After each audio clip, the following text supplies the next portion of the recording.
Seconde épître de Paul aux Corinthiens, chapitre 3.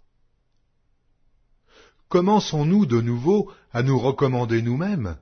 Ou avons-nous besoin, comme quelques-uns, de lettres de recommandation auprès de vous ou de votre part? C'est vous qui êtes notre lettre, écrite dans nos cœurs, connue et lue de tous les hommes. Vous êtes manifestement une lettre de Christ, écrite par notre ministère, non avec de l'encre, mais avec l'Esprit du Dieu vivant, non sur des tables de pierre, mais sur des tables de chair, sur les cœurs. Cette assurance-là, nous l'avons par Christ, auprès de Dieu. Ce n'est pas à dire que nous soyons, par nous-mêmes, capables de concevoir quelque chose comme venant de nous-mêmes. Notre capacité, au contraire, vient de Dieu. Il nous a aussi rendus capables d'être ministres d'une nouvelle alliance, non de la lettre, mais de l'esprit, car la lettre tue, mais l'esprit vivifie. Or, si le ministère de la mort, gravé avec des lettres sur des pierres, a été glorieux au point que les fils d'Israël ne pouvaient fixer les regards sur le visage de Moïse, à cause de la gloire de son visage, bien que cette gloire fût passagère, combien le ministère de l'Esprit ne sera-t-il pas plus glorieux?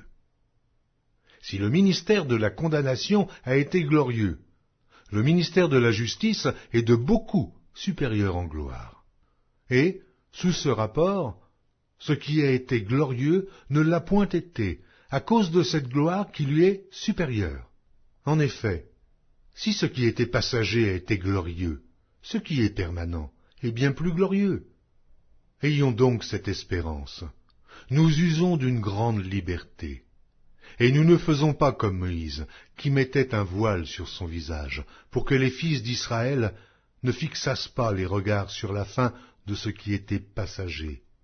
Mais ils sont devenus durs d'entendement. Car jusqu'à ce jour, le même voile demeure quand ils font la lecture de l'Ancien Testament. Et il ne se lève pas, parce que c'est en Christ qu'il disparaît. Jusqu'à ce jour, quand on lit Moïse, un voile est jeté sur leur cœur. Mais lorsque les cœurs se convertissent au Seigneur, le voile est ôté. Or, le Seigneur c'est l'Esprit. Et là où est l'Esprit du Seigneur, là est la liberté. Nous tous qui, le visage découvert, contemplons comme dans un miroir la gloire du Seigneur, nous sommes transformés en la même image de gloire en gloire, comme par le Seigneur, l'Esprit.